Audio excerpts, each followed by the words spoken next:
share ko nga kanina ito, siguro alam niyo rin, ano ang kaibahan ng Pinoy sa ibang lahi? Para makilala natin yung ating sarili. Nandun nga ako kanina sa Vicenza. Sorry for being late kasi pinasok sa schedule yung misa doon kasi nag-fiesta sila kay San Lorenzo Ruiz. The only, so far, Filipino saint. At doon sa Vicenza, nandun yung statwa ni Antonio Pigafetta.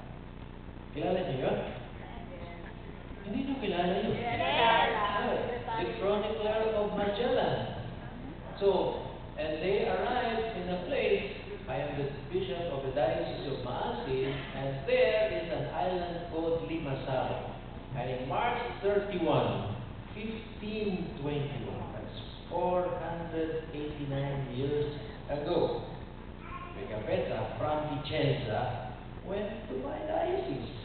That was not the diocese then, but Limassol, because Magellan and the missionaries landed in that island to celebrate the Eucharist, because it was Easter Sunday.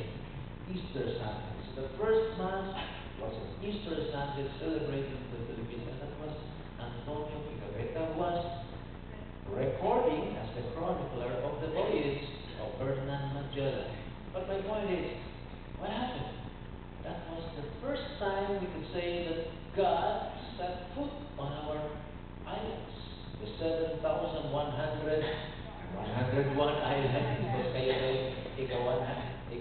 yung isang island, that was the first time the Lord, the Eucharist, came to plant the seed of the Catholic faith.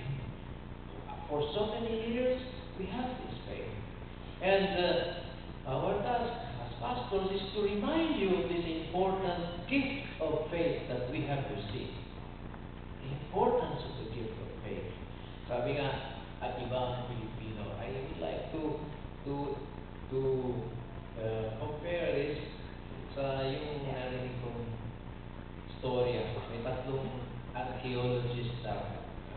Para malaman natin mga Pinoy.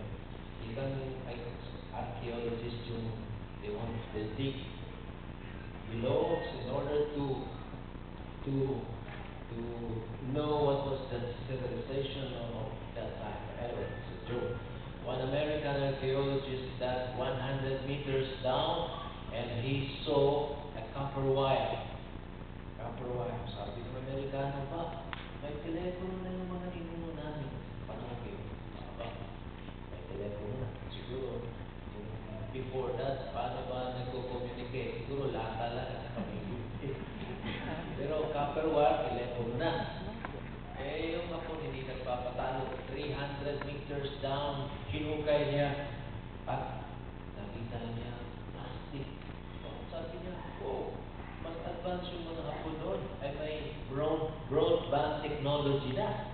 Plastic. Ang Pinoy hindi magpapatalo. So, 500 metro, 500 meters down, he found nothing. Pero mabilis ang Pinoy. Sabi ng Pinoy, wireless technology na yung Pinoy. Wireless technology. And for me, that's a wireless technology.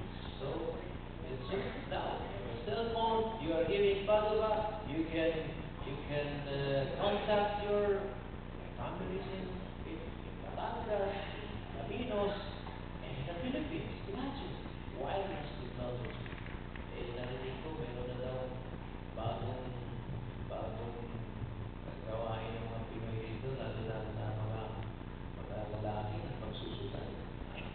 Yung sabon ko sa Pilipinas, through wireless through cellphone, biro mo yan. Pero the wireless technology and this to the gift of faith, which makes us connect with God. Without wires, without anything, we can connect with God wherever we are. That's our faith. That's the Catholic faith that we have received. When did we receive this faith? When? In each one of us, at the moment of our baptism. Don't any of said, in the church there are no foreigners. Our passport is our certificate of baptism. That's what he said. Pero siguro hindi natin masyadong tinitingnan ito katotohanan sa buhay ko, sa buhay ng bawat isa.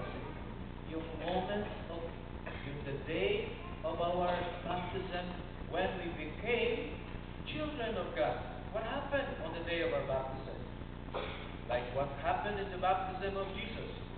What happened? There was a voice that was heard in the cloud saying, "This is my beloved Son." Imagine, my baptism, when the waters of baptism were poured on me and on you, each one of you, God said, "This is my beloved daughter, child." Imagine. Are you aware of that? Hello? Meron ba? Yes. Ginalaw yan. Hello? Ang ganda-ganda na ng ating sound system, tapos bigla nawala. Naalala ko tuloy yung isang pare nagninisa. Yung medyo yung sound system nagluko. Sabi ng pare, galit na galit, "There's something wrong with your microphone." And the people answer, "I'm also with you."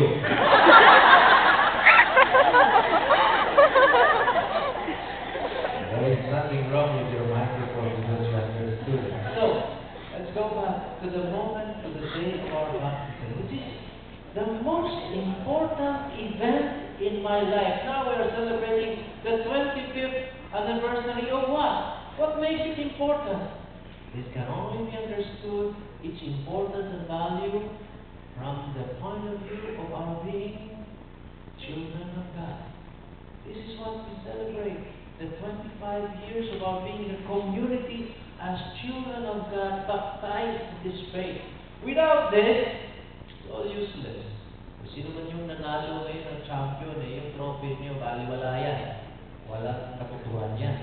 Pero dahil sa ito pagdiriwang natin bilang mga anak ng Diyos, bilang simbahan, hindi because we are Filipino community who came to this place some years ago. This is not what we are celebrating. What we are thankful to God and to one another is because we as Christians, we have gathered together in the church.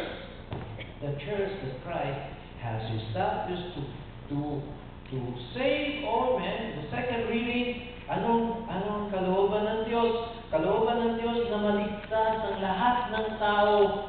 Kalooban